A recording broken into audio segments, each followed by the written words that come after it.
these are common sense things जो कि जिनको हमने थोड़ा सा टेक्नोलॉजिकली सोफिस्टिकेटेड नाम दे दिए हैं। ये वो चीजें हैं जो हम शायद अपनी डेली प्रैक्टिस में, और जब हम टीच कर रहे होते हैं अपने स्टूडेंट्स को, तो किसी हद तक हम कर रहे होते हैं, but we don't know them as a formal teaching tool or a formal teaching modality or a formal pedagogy. So हमें उनके बारे में इस तरह से पता नहीं होता कि इनको हमने define किस तरह से करना है.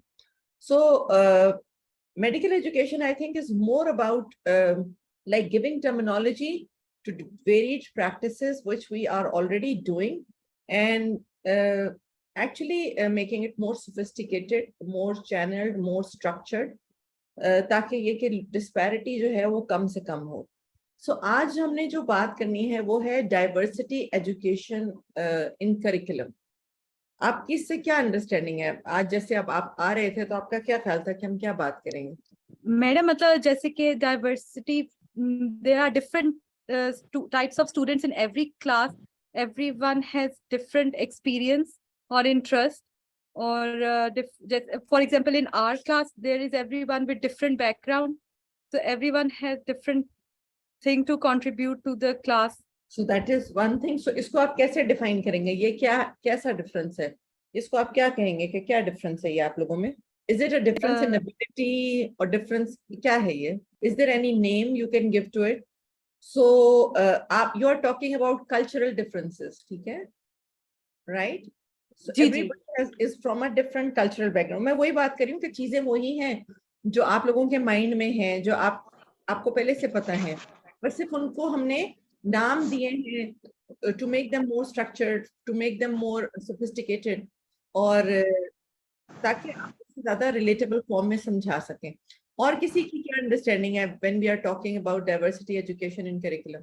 So एक तो इन्होंने ये जो बताया ये culturally, she probably meant कि जी culturally different backgrounds हैं हम सब. एजुकेशन के भी तो डिफरेंट पोर्शंस है ना, उसके भी जैसे आप नॉलेज के लैटिट्यूड और डिफरेंट फील्ड्स हैं, तो आप उन सारों को एडजस्ट करेंगे करिकुलम में. तो इनका ये ख्याल है कि हम जब बात कर रहे हैं तो प्रॉब्ली हम जो डिफरेंट एरियाज हैं कि हम स्किल्स, नॉलेज चेक करें, स्किल्स चेक करें और इफेक्टिव एट्रीब्यूट्स चेक करें, प्रॉब्ली दैट इज डाइवर्सिटी. सो एक ये पर्सपेक्टिव हो गया. कोई और है आप में से जो डिफरेंट पर्सपेक्टिव लाना चाहेगा कि डाइवर्सिटी से आपकी क्या अंडरस्टैंडिंग थी? मैडम डिफरेंट डिसिप्लिन्स इसमें आ सकता है, जैसे नर्सेज हैं, डॉक्टर्स हैं, अलाइड हेल्थ हैं, डिफरेंट. मेरा ख्याल है कि हम उसकी वो जो डिफरेंट, क्योंकि आप एक सेटअप में तो उनको नहीं पढ़ा रहे, अगर वो मेरा ख्याल है इसमें नहीं प्रॉब्लम इंक्लूड होगा, बिकॉज वो आपके डिफरेंट, टोटली डिफरेंट टीचिंग है, आपका टोटल डिफरेंट आपका करिकुलम है जो आपने डिफरेंट एनवायरनमेंट्स में उनको देना है. When we are talking about diversity in curriculum, तो हम एक सेट ऑफ क्लास या एक सेट ऑफ एक कोहॉर्ट ऑफ जो हमारे लर्नर्स हैं उनकी बात करें कि उनमें क्या डाइवर्सिटी हो सकती है. So जैसे उन्होंने कहा कि मैम डिफरेंस इन इंटेलेक्ट किसी हद तक आपका ये आंसर जो है वो दूसरे आंसर से ओवरलैप करता है कि अगर जैसे उन्होंने कहा कि एजुकेशन लेवल लोगों का डिफरेंट हो सकता है.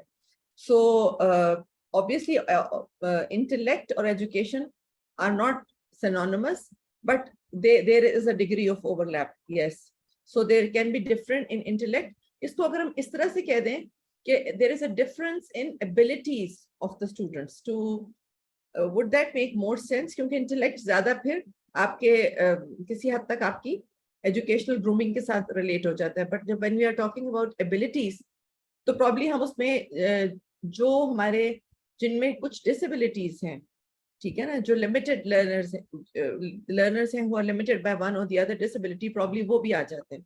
So are you probably saying that कि डिफरेंट एबिलिटीज वाले बच्चे हो सकते हैं, डिफरेंट एबिलिटीज वाले स्टूडेंट्स हो सकते हैं आपके क्लासरूम में? Yes ma'am. ठीक है, कुछ और पर्सपेक्टिव हो सकता है? मैडम डिफरेंट लेवल के लर्नर हो सकता है, जैसे अगर for example bed side teaching हो रही होती है, फॉर एग्जांपल पीजी ट्रेनीज की, तो उसमें खाली फाइनल ईयर ट्रेनी तो नहीं होता ना, उसमें फर्स्ट ईयर ट्रेनी भी है, फाइनल भी है, तो करिकुलम उनका एक है, पर वो डिफरेंट लेवल ऑफ लर्निंग पे है, और जो बंदा उनको टीच कर रहा है उसने उन सबको इकट्ठे एक राउंड पे टीच करना है. I think that is a very valid suggestion कि वो भी हो सकता है। जनरली फर्स्ट ईयर के स्टूडेंट्स नहीं होते आपकी बेड साइड टीचिंग में, but third year onwards yes. और लेकिन और ज़ाहिर है कि उनके लेवल्स डिफरेंट होते हैं। एक को आपने सिर्फ क्लिनिकल मेथड्स पे फोकस करना है, बाकियों में फिर आप ज्यादा उसकी क्लिनिकल एप्लीकेशंस पे आना शुरू हो जाते हैं। सो I think yes.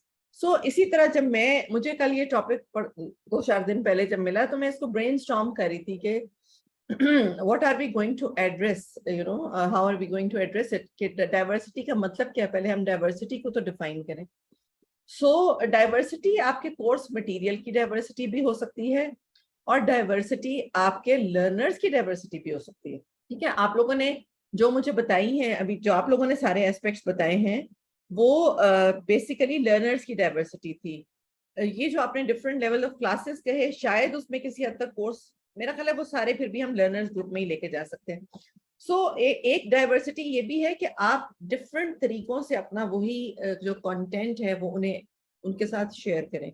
Varied course materials use करें, वेरियस टीचिंग मेथडोलॉजीज यूज करें, वीडियोस आप यूज कर सकते हैं, आप पावर पॉइंट प्रेजेंटेशंस यूज कर सकते हैं, आप केस बेस्ड डिस्कशन कर सकते हैं, आप प्रॉब्लम बेस्ड लर्निंग कर सकते हैं। एंड डिफरेंट लर्निंग एक्टिविटीज हैं, जैसे पीयर असिस्टेड लर्निंग है, जैसे टीम बेस्ड डिस्कशंस हैं। तो ये आप जो वेरियस स्ट्रेटजीज बीच में लेके आते हैं, किसी हद तक वो भी डाइवर्सिटी में ही आती हैं। ठीक है, बट ऑब्वियसली डाइवर्सिटी का एक बड़ा चंक जो है वो लर्नर्स की डाइवर्सिटी है।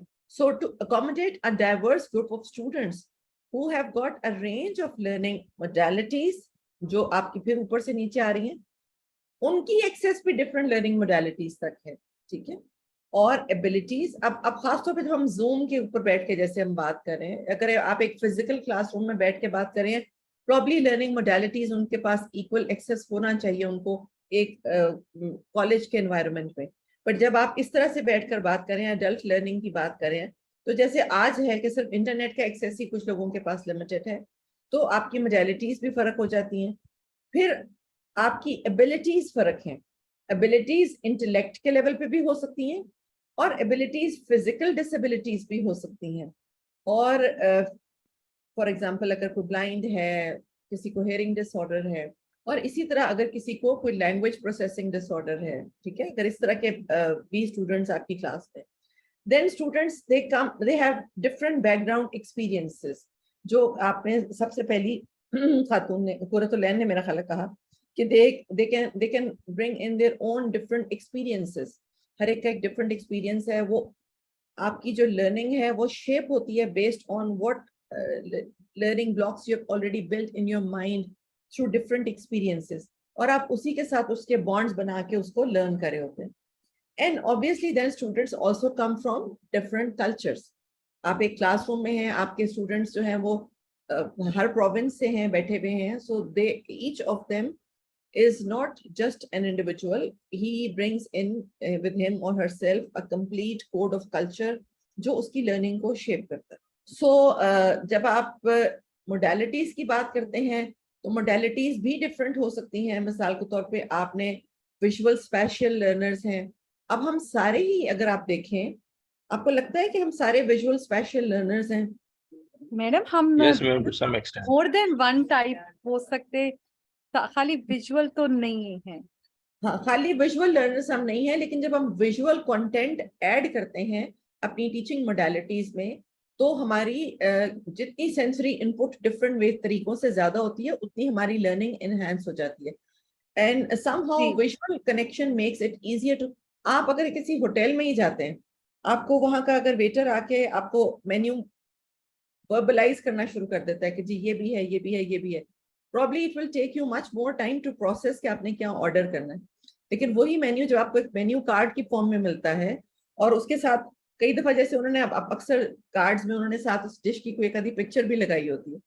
सो आप जब वो देखते हैं तो ऑब्वियसली आपके लिए चॉइस करना आसान हो जाता है। और वो क्यों आसान हो जाता है? क्योंकि आपकी अंडरस्टैंडिंग इंप्रूव हो जाती है, और वो विजुअल जो है वो रिमाइंडर, वो आपके लिए एक relatively stable piece of information होता है, जिसको आप अगले 5-10 सेकंड रिफर बैक कर सकते हैं, rather than a fast oral communication जो होके गुजर गई।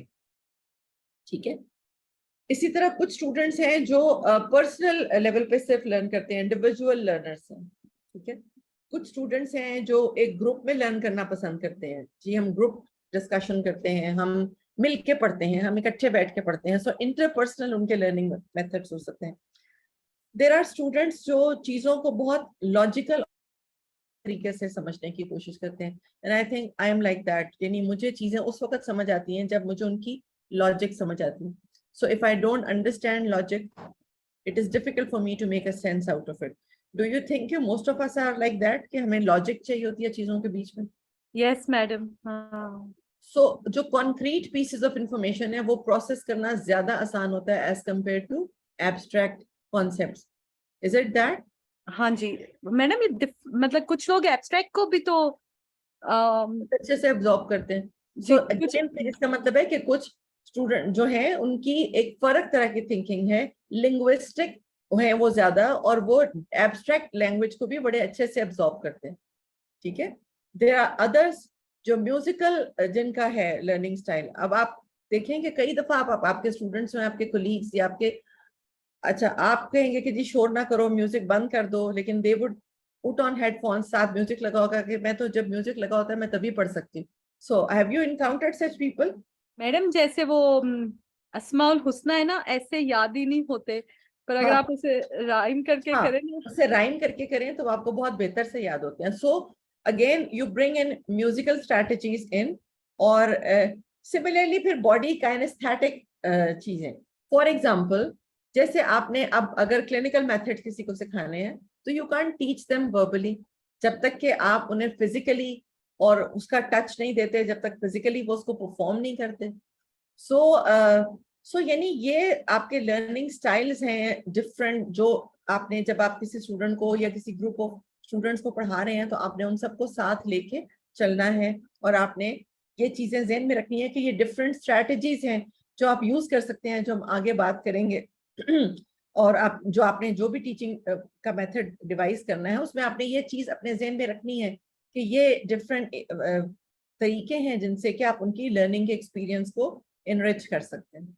सो इन अदर वर्ड्स आप डिफरेंशिएटेड इंस्ट्रक्शंस दे सकते हैं स्टूडेंट्स को, ठीक है। इसी बात को जो हमने पीछे की है उसको अब अगर जैसे वही medical education is more about phrases and rephrasing, you know. मुझे तो यही समझ आया जब मैंने मेडिकल एजुकेशन की कि मुझे बहुत सारी चीजें लगी, क्योंकि with now almost 34 years of background in teaching and all that, मुझे लगा कि बहुत सारी चीजें ऐसी हैं जो हम ऑलरेडी कर रहे थे लेकिन हमें ये पता नहीं था कि हम क्या करें। सो अब ये उनके नाम आ गए हैं। सो आप differentiated instructions in other words दे रहे हैं, and differentiation refers to a wide variety of teaching techniques and lesson adaptations that you use as an educator, ठीक है। आपके पास एक कोहॉर्ट ऑफ स्टूडेंट्स है, एक कहता है कि जी मुझे बात समझ आ गई है, दूसरा कहता है कि मुझे बात समझ नहीं आई, ठीक है। आप you try to give another example, you try to interact with that particular student, your aim is to help that student absorb that concept जो उसके साथ वाले स्टूडेंट ने आपके पहले वाली स्ट्रेटजी से absorb कर लिया था। So in other words, you are trying to differentiate and you are trying to modify your teaching technique so that that student, the person who is finding it difficult to absorb that content, उसके लिए भी उसको absorb करना आसान हो जाए। And in this way you instruct a diverse group of students, and diversity means diverse learning needs, और वो diverse learning needs same course में भी हो सकती हैं। जैसे अब आप सारे एक कोर्स में बैठे हुए हैं, अपने अपने बैकग्राउंड्स में हैं, लेकिन हम सारे एक कोर्स पे एक प्लेटफॉर्म पे इकट्ठे हैं। ये एक क्लासरूम में भी हो सकता है, आप 3rd ईयर की क्लास ले रहे हैं, आप 4th ईयर की क्लास ले रहे हैं, फाइनल ईयर की क्लास ले रहे हैं। मैं 3rd year 4th year final year इसलिए कह रही हूँ कि I am a clinical teacher, तो एट द मोमेंट मैं उन्हीं क्लासेस को पढ़ाती हूँ, लेकिन ऑब्वियसली बेसिक साइंसेस वाले 1st ईयर से ऑनवर्ड्स। तो आपकी वो एक क्लासरूम के लेवल में भी हो सकती है कि आप उसी एक क्लास को एड्रेस करें, लेकिन उसी एक क्लास के अंदर भी डिफरेंट स्टूडेंट्स की डिफरेंट लर्निंग नीड्स हैं, and they need some differentiation to understand that very concept, and they can be diverse learning needs in a learning environment। जैसे आपने शुरू में कहा कि जी क्लिनिकल बेड साइड टीचिंग में अब एनवायरनमेंट बेड साइड टीचिंग है, लेकिन आपके पास स्टूडेंट जो है वो डिफरेंट ईयर्स के खड़े हैं, तो आप डाइवर्स तरीकों से वही चीज समझाने की कोशिश करेंगे। You will try to incorporate some clinical methods, you will try to incorporate some concepts of knowledge and obviously clinical applications को भी आप बीच में लेके आएंगे, ताकि क्योंकि आपको पता है कि आपके फाइनल ईयर के स्टूडेंट्स भी मौजूद है। लेकिन क्या ऐसा ये डिफरेंशिएशन है कि डिफरेंट लेवल के स्टूडेंट्स, अब तो जैसे इंटीग्रेटेड, कल हम स्पाइसेस भी पढ़ेंगे, तो इंटीग्रेटेड करिकुलम में तो वो बाउंड्री भी खत्म होती जा रही है। क्या ख्याल है आप लोगों का? सो एट ईच लेवल आपने सब कुछ सीखना है, आपने उन चीजों का इंटरकनेक्शन सीखना है। डिफरेंट ईयर्स में आपकी रिफाइनमेंट होती जाएगी इन योर अंडरस्टैंडिंग, लेकिन आपने सेम चीजें प्रॉब्ली हर लेवल पे सीखनी है। क्या ख्याल है आपका? मैडम उनका कंटेंट डिफरेंट हो जाएगा ना, जैसे अर्ली इयर्स में आपका बेसिक वाला कंटेंट ज्यादा और क्लिनिकल का कंटेंट कम होगा, पर सिखा रहे होंगे। जैसे हमारी एक एनाटॉमी की बुक थी BD 84 वाली, वो पूरा एनाटॉमी पढ़ाते थे और बीच में इतना सा क्लिनिकल उन्होंने दिया होता। लेकिन फिर जब आप आगे जाते जाएंगे तो आपका क्लिनिकल कंटेंट ज्यादा हो जाएगा, और आपने बेसिक, जैसे फिर टीचर कहता है कि बेसिक बस एक स्लाइड बता दी, और क्लिनिकल अब आपका ज्यादा डिस्कशन होगा। तो पढ़ोगे आप सब, पर कंटेंट की अमाउंट डिफरेंट हो जाएगा। सही। सो बेसिकली ये आपके 5 स्टेप्स होंगे टू डिफरेंशिएटेड इंस्ट्रक्शंस, ठीक है। सो अब क्योंकि ये बहुत डाइवर्स हो गया, आपने कहा कि जी डाइवर्सिटी, हमारी डाइवर्सिटी बहुत डाइवर्स हो गई है। हमारी डाइवर्सिटी में हमने कहा कि कोर्स मटेरियल्स भी आ जाते हैं, वो भी डाइवर्स हो सकते हैं, टीचिंग मेथड्स भी डाइवर्स हो सकते हैं, आपकी लर्निंग एक्टिविटीज भी डाइवर्स हो सकती हैं, आपके स्टूडेंट्स की जो है लर्निंग एबिलिटीज डिफरेंट हो सकती हैं, उनके एक्सपीरियंसेस जिन्होंने उनकी अंडरस्टैंडिंग को शेप किया है, they can be diverse and their cultures can be diverse.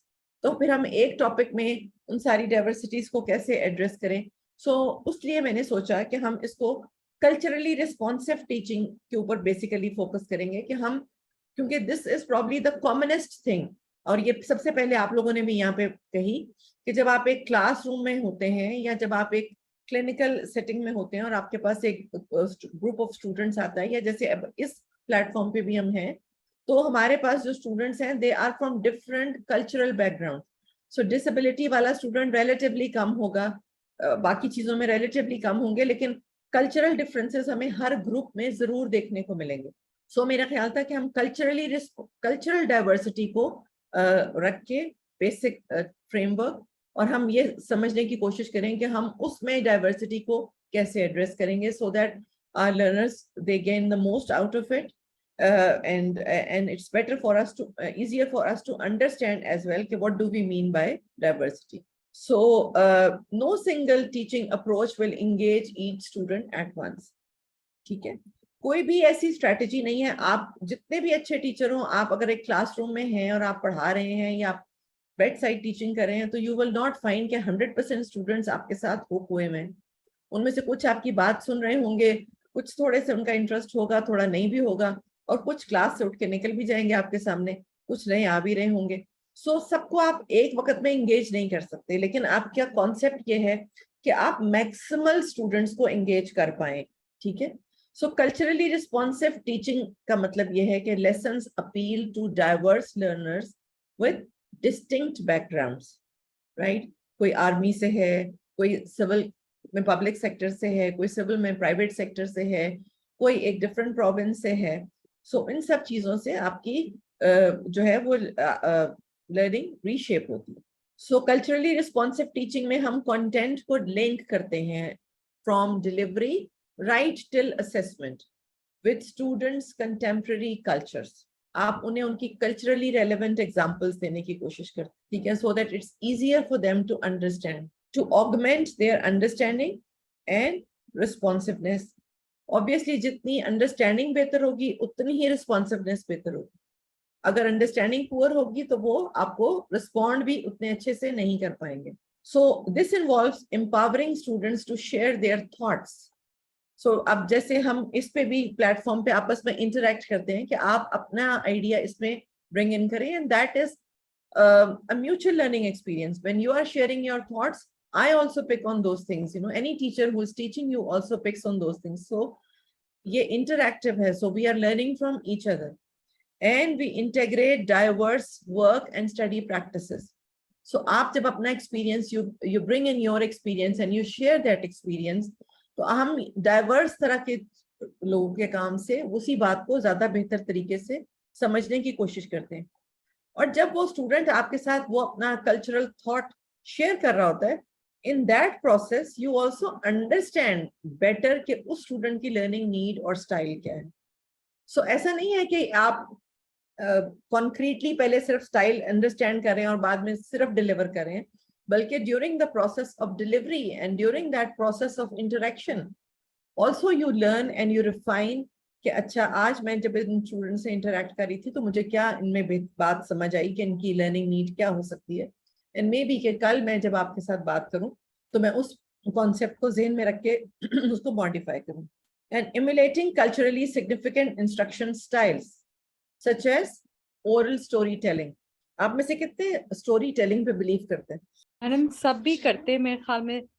हम देखें छोटी एज से हम स्टोरी टेलिंग से ही सीखना शुरू करते हैं, और अभी तक हम केस सिनेरियो से जब स्टार्ट करते हैं तो वो स्टोरी टेलिंग ही होती है.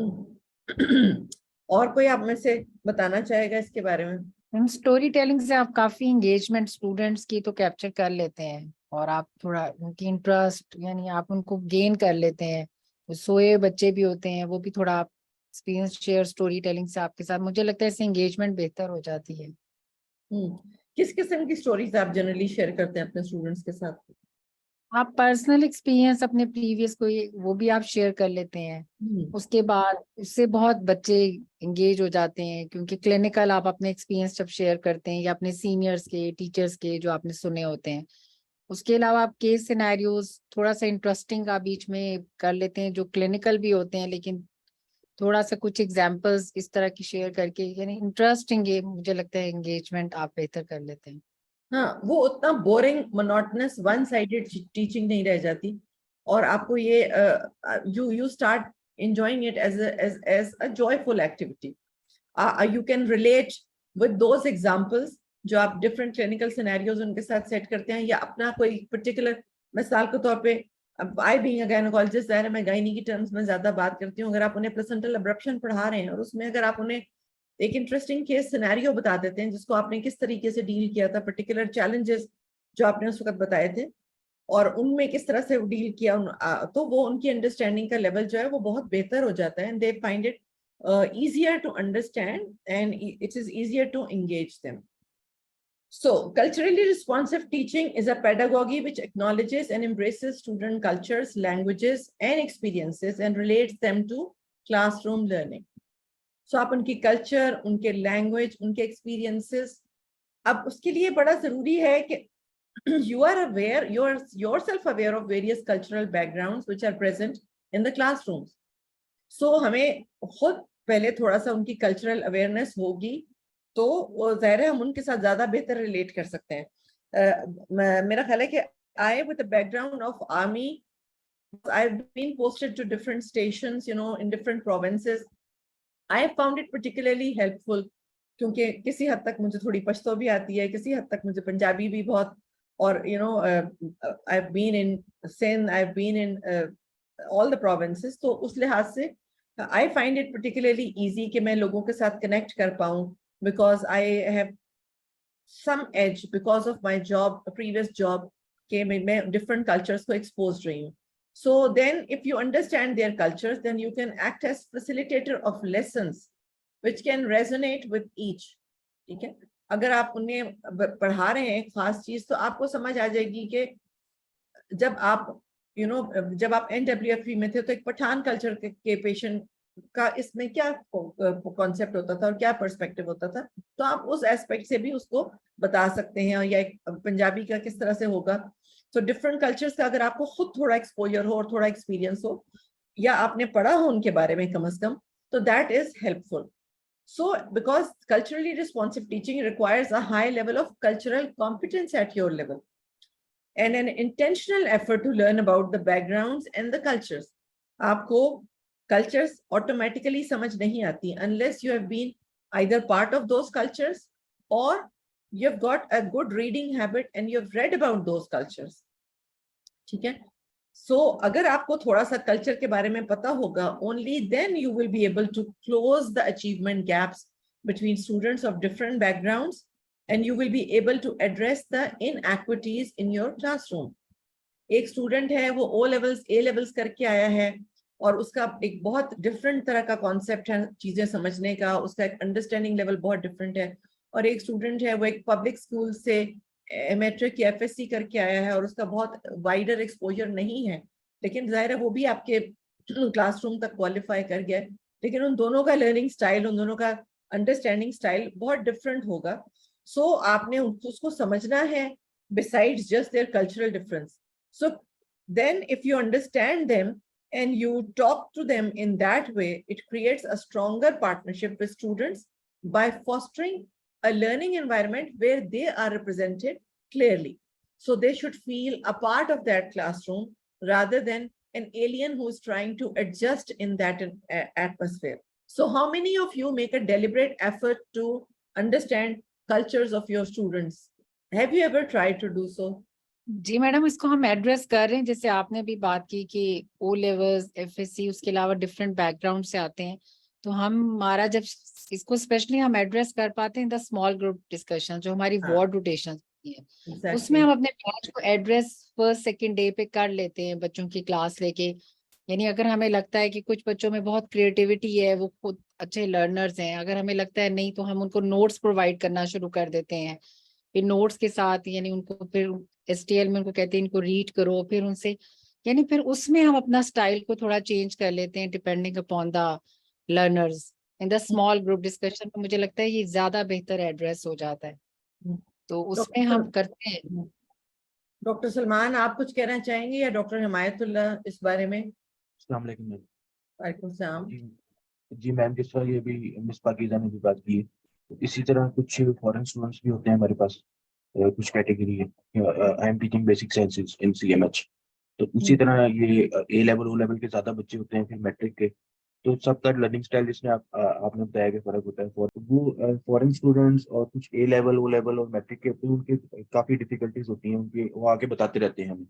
तो अब अगर आज से 5 साल पहले मैं देखूँ, तो पहले हम लोग कहते थे क्या हो गया यार, पढ़ना ही है ना, अपने पढ़ो। लेकिन अब होता है कि अब हमें उनको एड्रेस करना पड़ता है, प्रॉपर्ली एड्रेस करते हैं। ये चीज़ हमने सीखा है इन्हीं चीज़ों से, कि उनको जो उनके इश्यूज होते हैं उनको हम प्रॉपर्ली एड्रेस करते हैं उनका। अगर वो कहते हैं कि हमें आप स्लाइड दे दें या कुछ इस तरह से, आप थोड़ा सा चेंज करके पढ़ा दें, थोड़ा सा इंग्लिश में या उर्दू में पढ़ा दें, तो वो जिस तरह से कहते हैं हम उस तरह मॉडिफाई करते हैं अपने आप को।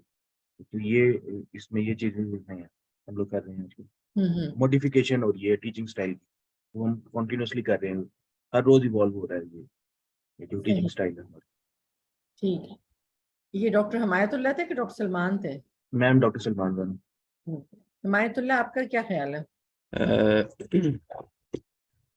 जी मैम, बिल्कुल। Different cultures, the students with different cultures have different demands, like due to their languages, diversities, and also their grooming. So I think it is having different demands. So आपने इस पे हम सबका एग्रीमेंट है कि जी students के different cultures हो सकते हैं और उनको उनकी डिफरेंट डिमांड्स होंगी और हमने उनको डिफरेंट डिमांड्स के हिसाब से एडजस्ट करना है। सो हम क्या कर सकते हैं फिर? सो अगर इस बात पे हमारा कंसेंसस हो गया कि स्टूडेंट्स डिफरेंट हो सकते हैं और हमें प्रोबेबली डिफरेंट स्ट्रैटेजीज यूज करनी है उनको टीच करने के लिए, सो व्हाट आर देन दो strategies? So 15 culturally responsive strategies की हम बात करेंगे कि जिससे हमें डिफरेंट कल्चर के स्टूडेंट्स को एड्रेस करने में और समझाने में आसानी हो। So number 1 is to know your students.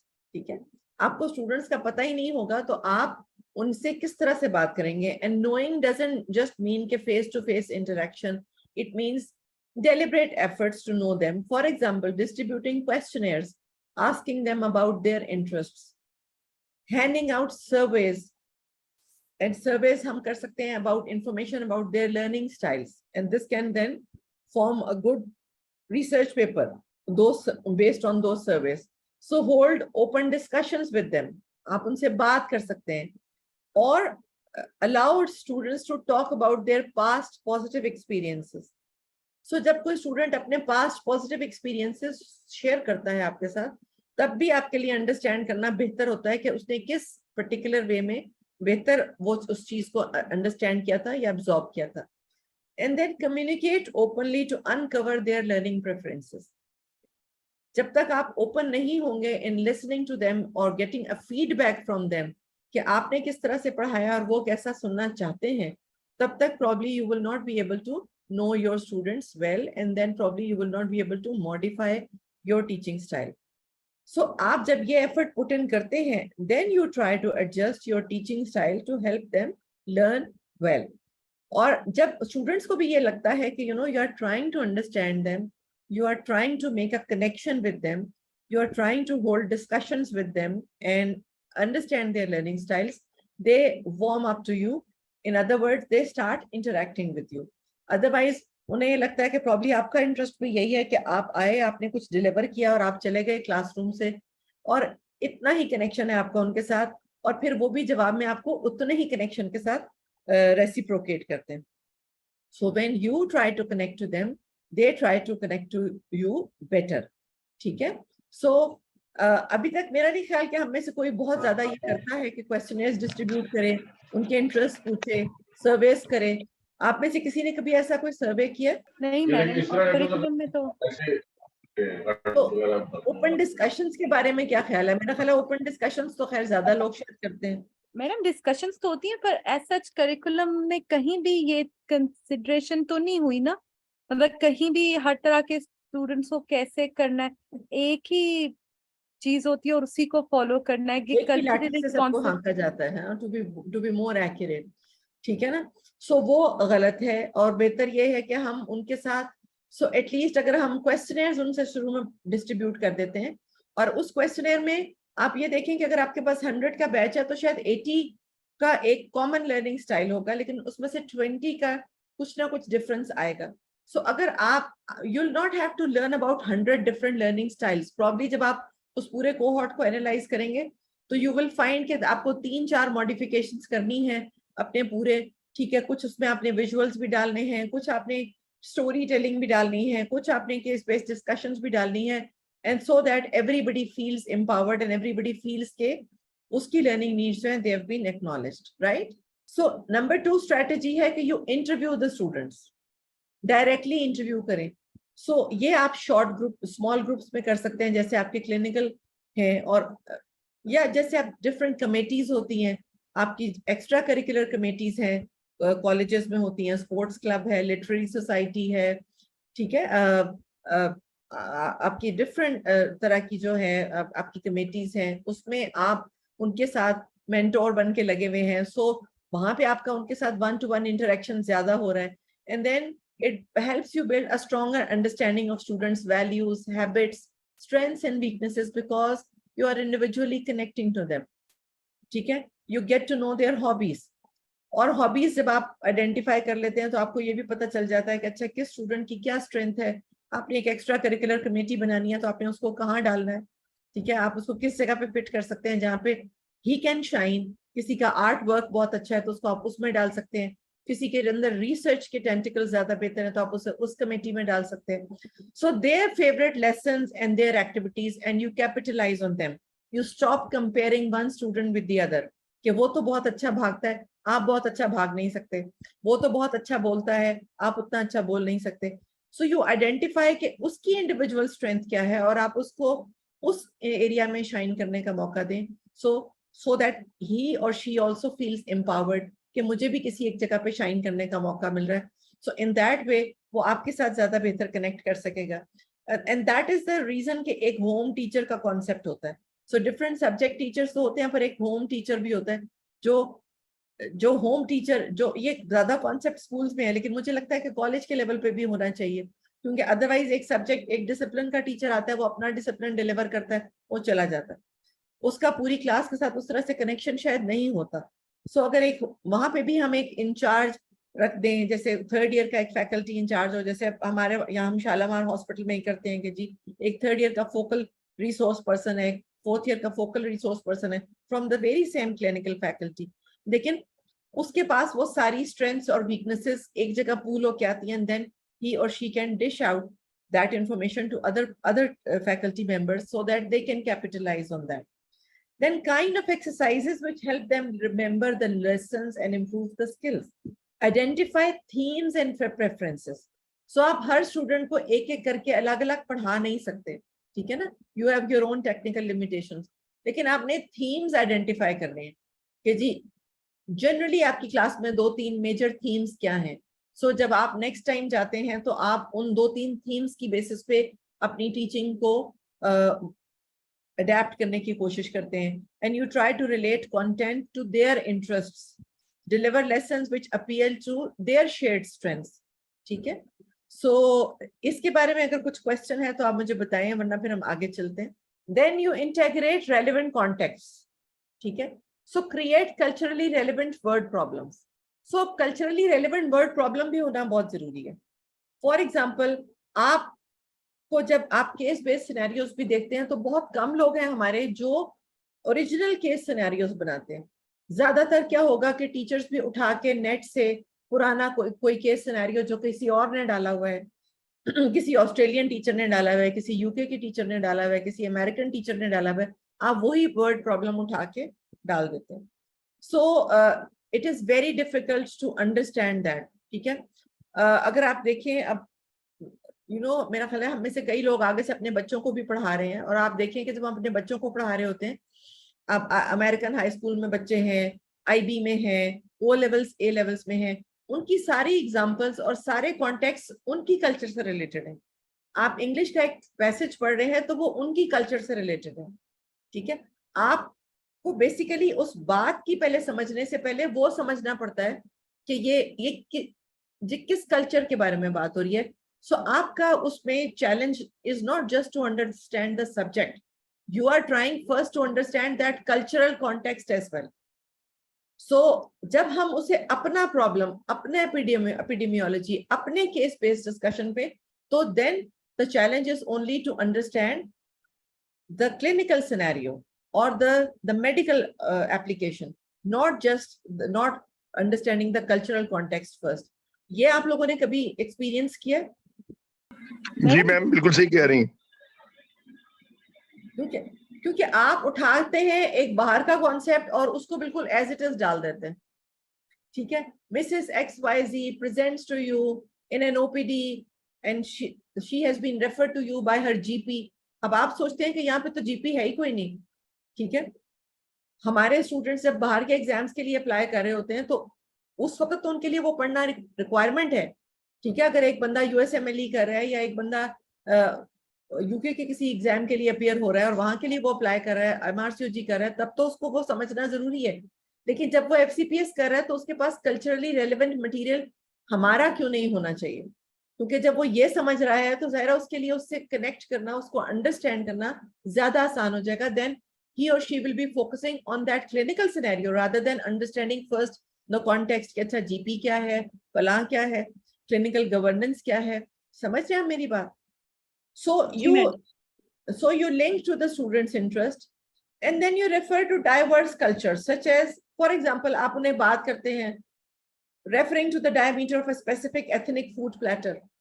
मिसाल के तौर पे आपने किसी चीज के सेल की डायमेंशन बतानी है या किसी चीज का साइज बताना है, उसको किसी ऐसे फॉर्म में या तो आप मिलीमीटर सेंटीमीटर्स में बता रहे हैं, लेकिन या अगर आप उन्हें किसी ऐसी उनसे कल्चरली रेलेवेंट कॉन्टेक्स्ट है, अच्छा जी the size of a pizza plate और समथिंग, तो प्रॉब्ली उनके लिए अंडरस्टैंड करना, उसको कनेक्ट करना ज्यादा आसान हो जाता है।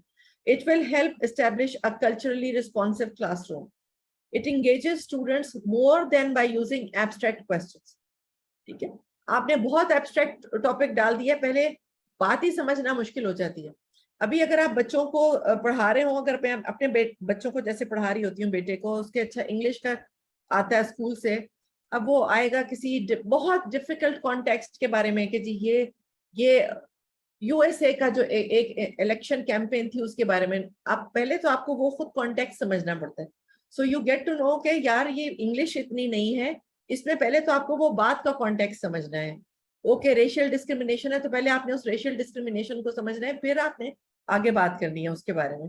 सो अगर आपका वही एग्जाम्पल आपके अपने कल्चर से उठी हुई है तो आपके लिए उसके साथ कनेक्ट करना, उसको अंडरस्टैंड करना और अपने एनवायरनमेंट के साथ अवेयर होना आसान हो जाता है। So then present new concepts by using student vocabulary. For example, minus, less, decrease, fewer than, ये एक ही तरह सब कम के बारे में ही करें, लेकिन आपको समझना है कि आपका स्टूडेंट उस बात को किस तरह से समझ रहा है, तो आप उससे रिलेवेंट वोकेबलरी यूज करें. Relatable content by using their vocabulary to build understanding before moving to academic Dickson.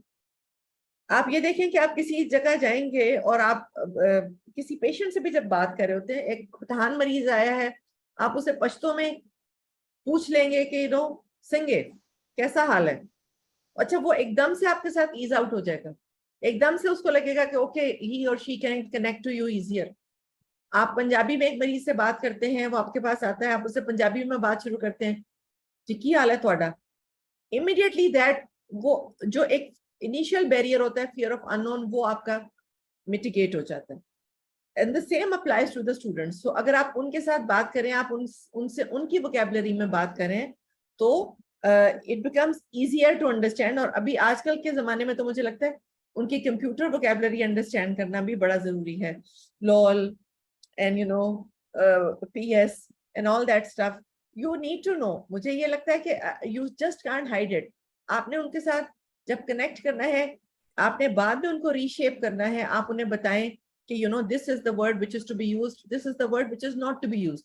लेकिन to connect with them you need to understand, जब वो आपके साथ डिफरेंट व्हाट्सएप ग्रुप्स में होते हैं, जब वो आपके साथ डिफरेंट टीचिंग एक्टिविटीज में होते हैं, उनके लिए ये चीजें इतनी नॉर्म्स बन गई हैं कि they use it not as a slang word, they use it like a routine vocabulary.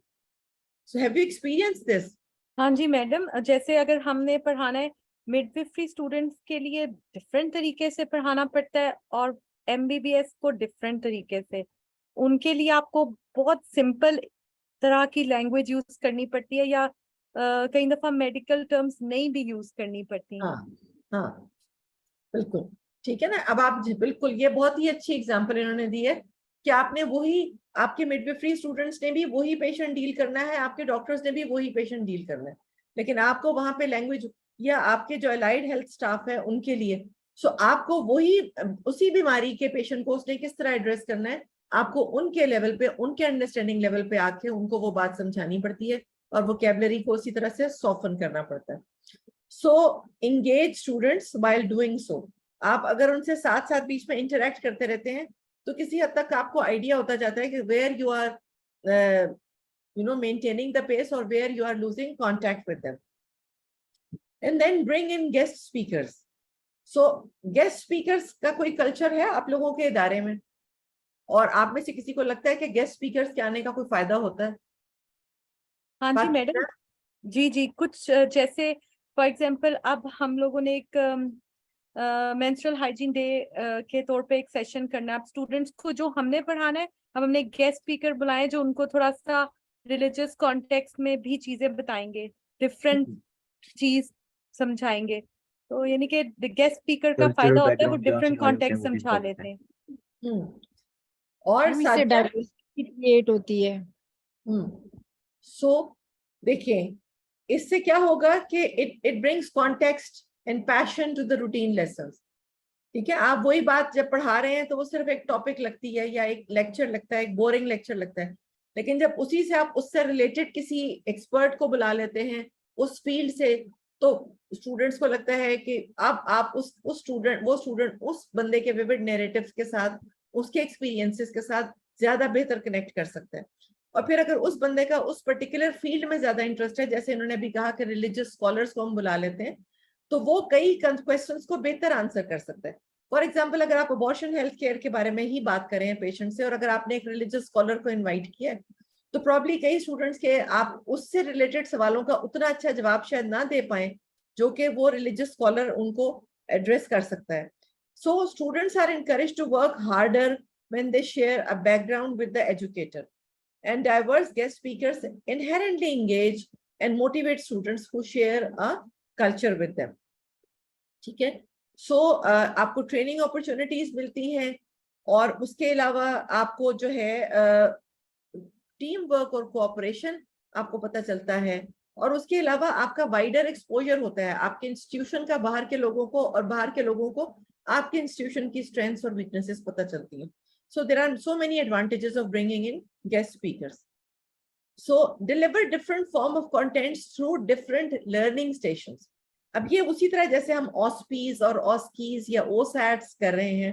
So ये लर्निंग स्टेशंस बन गए हैं, ये वही कॉन्सेप्ट है, क्योंकि आप लर्निंग स्टेशंस बना देते हैं and then you provide a range of material to each student by setting up those learning stations.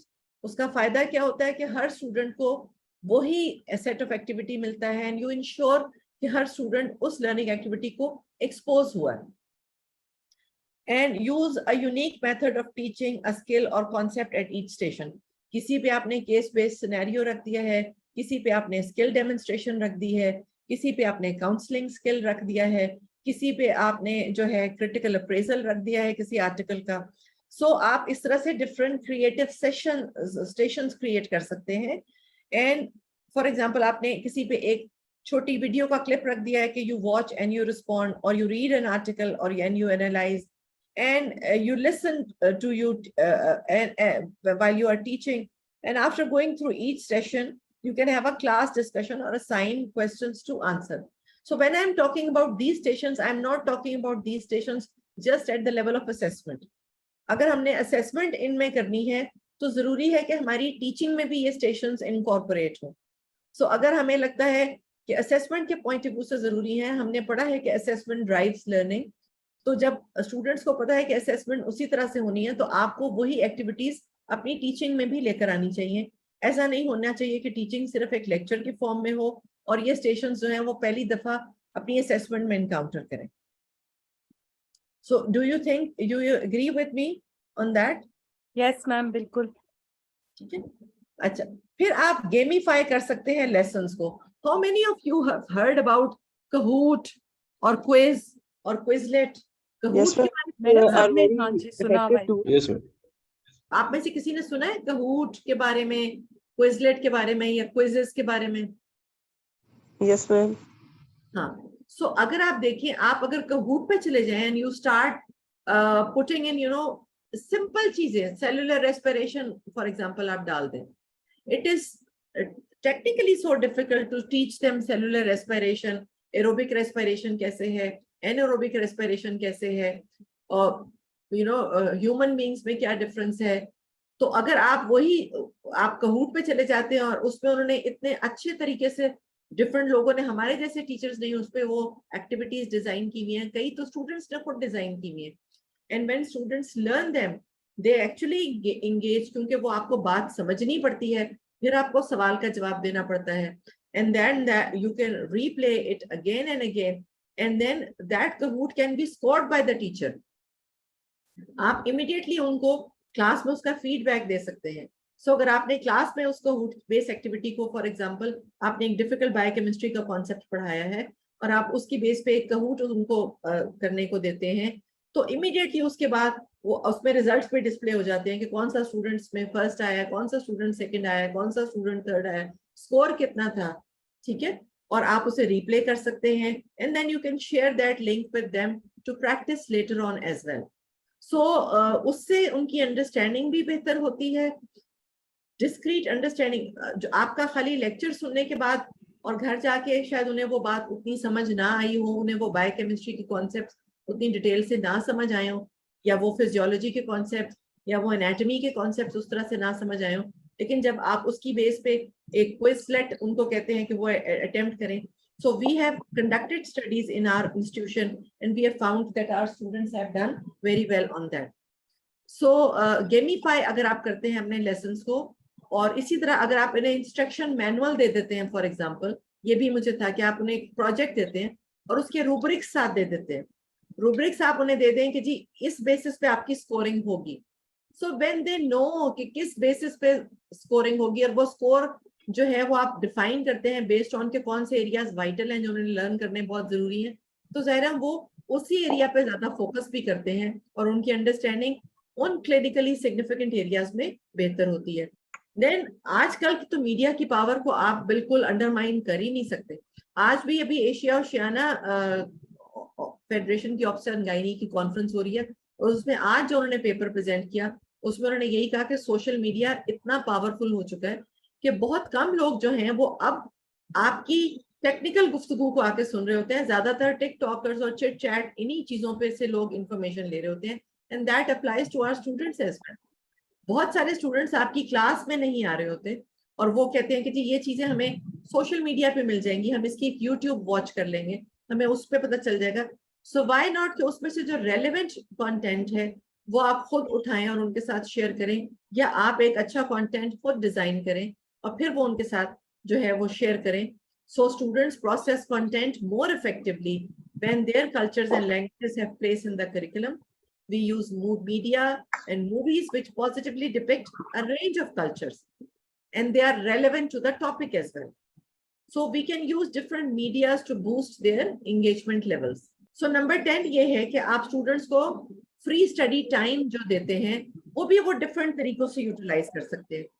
कुछ students free study time जो है वो अकेले बैठ के पढ़ना पसंद करते हैं, कुछ स्टूडेंट्स फ्री स्टडी टाइम को एक दूसरे के साथ मिलकर ग्रुप डिस्कशंस में ज्यादा बेहतर एंजॉय कर सकते हैं, कुछ स्टूडेंट्स आपकी दी हुई असाइनमेंट्स उस फ्री स्टडी टाइम में ज्यादा बेहतर तरीके से कर सकते हैं। So you can give them optional free study time so that it appeals to a wide range of learners. ठीक है? So study time, free study time आप लोगों के देने का कोई कॉन्सेप्ट है? Madam adult learners self directed learners हैं और उनको फिर आपको टाइम देना पड़ता है, वो खुद से अपने पसंद के मतलब मटेरियल जितना उनको जिसमें उनकी लर्निंग डेफिशिएंट है वो उसको और अपनी पेस पे पढ़ सकें। सो उसके बाद प्रोजेक्ट्स देना, हमने अभी तक अंडर ग्रेजुएट लेवल पे प्रोजेक्ट्स नहीं हम देते अपने स्टूडेंट्स को। So if we start this thing, encourage students to propose ideas for different projects.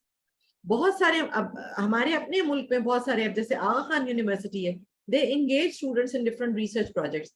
हमारे पब्लिक सेक्टर में और हमारे प्राइवेट सेक्टर में बाकी कॉलेजेस में आहिस्ता आहिस्ता it is picking up, but even now बहुत सारे स्टूडेंट्स 100% स्टूडेंट्स आपके प्रोजेक्ट्स में एंगेज नहीं होते।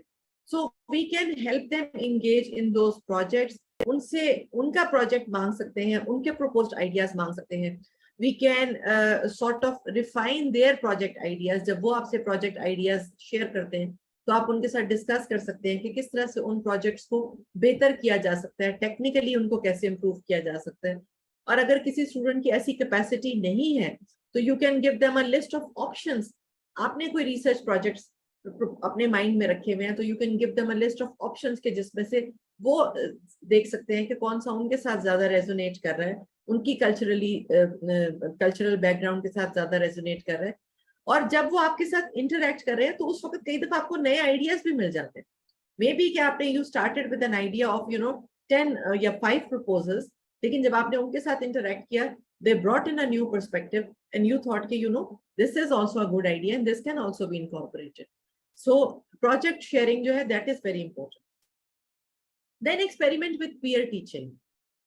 आपको हर स्टूडेंट की कल्चरल कॉन्टेक्स्ट नहीं पता चल सकती, ठीक है? Not everybody has had an exposure with all the cultures as teachers. So कुछ ना कुछ वोकैबुलरी, कुछ ना कुछ कम्युनल प्रैक्टिसेस ऐसी होंगी which you are never going to pick up. और वो जब आप उनको आपस में ग्रुप एंगेजमेंट करते हैं, उनके बडी सेशंस और उनको एजुकेशनल सॉफ्टवेयर इन पेयर्स उनको देते हैं कि जी वो उसके ऊपर एक्ट करें और उसके ऊपर एक असाइनमेंट आपको कंप्लीट करके दें, तो देन वो गैप्स जो हैं वो ज्यादा अच्छे से ब्रिज होते हैं। And students who work in pairs and groups have been found in different studies to perform better on test which involve reasoning and critical thinking. क्यों? क्योंकि जब वो पीयर ग्रुप में एक्ट कर रहे होते हैं तो उन्हें बात समझनी पड़ती है, एक दूसरे को समझानी पड़ती है। जब वो हमसे बात कर रहे होते हैं या हम उन्हें पढ़ा के निकल रहे होते हैं and they are just sitting quiet, तो they are not being tested. लेकिन जब वो एक पीयर ग्रुप में एक्ट कर रहे हैं, साथ वाला पूछता है ये बात मुझे समझाओ, मुझे नहीं समझ आई, so they have to discuss and rationalize the concepts, and then they rationalize that concept in their own words, in their contemporary non-academic cultural lexion. So उससे उनकी understanding बेहतर होती है और वो students आपस में culturally connected feel करते हैं।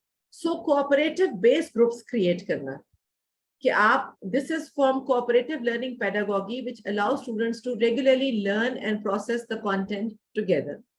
इसमें टीचर का रोल क्या है कि उसने 3-4 का ग्रुप बना देना है कि ठीक है ये प्रोजेक्ट है, इसमें अगर 20 स्टूडेंट्स आपके पास क्लिनिकल बैच में आ रहे हैं तो 5 ने कल क्लिनिकल मेथड्स पढ़ के आना है, 5 ने जो है कल इसकी लैब इंटरप्रिटेशन के बारे में बात करनी है, 5 ने कल इसके प्रेजेंटेशन स्किल्स के बारे में बात करनी है और 5 ने जो है वो मेरे से केस डिस्कशन करनी है टॉपिक के ऊपर।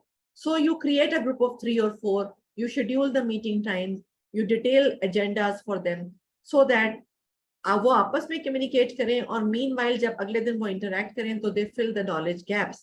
और students जो हैं वो फिर guided research करते हैं उस particular areas में, they address each other's questions और complete जब वो करते हैं in class assessment तो obviously they learn better. फिर प्रॉब्लम बेस्ड लर्निंग सिनेरियोज के बारे में हमने ऑलरेडी बात की है कि जब प्रॉब्लम बेस्ड लर्निंग सिनेरियोज हैं सो वो कल्चरल लिंक होना चाहिए उनका. प्रॉब्लम बेस्ड अगर आपके अपने कल्चर के होंगे तो आपका कल्चरल कॉन्टैक्ट उनके साथ बेहतर होगा. And because they apply different approaches towards problem solving, they also bring in unique cultural perspectives, right? Finally, parents की involvement. आपको लगता है कि मेडिकल कॉलेज के लेवल पे भी पेरेंट टीचर मीटिंग होनी चाहिए? मैडम No, हम ma'am. लोग Difficult, the student facing difficulty.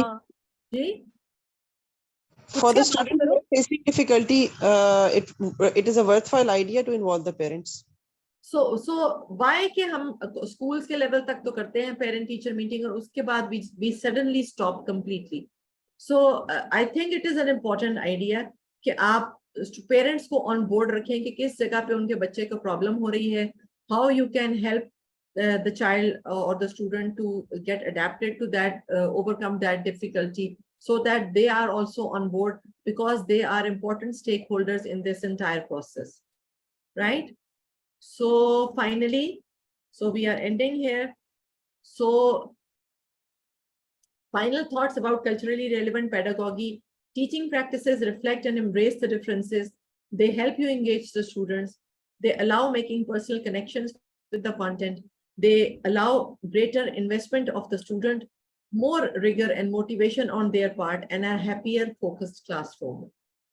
So thank you very much. Any questions? Thank you madam, बहुत अच्छा पढ़ाया आपने. टॉपिक भी अब लग रहा है बहुत अच्छा था. शुरू में तो हमें लग रहा Thank था you. पता नहीं बोरिंग सा टॉपिक होना है, पर बहुत अच्छा टॉपिक था. Thank you very much. Thank you and happy learning in the next class. And see you Thank tomorrow. you.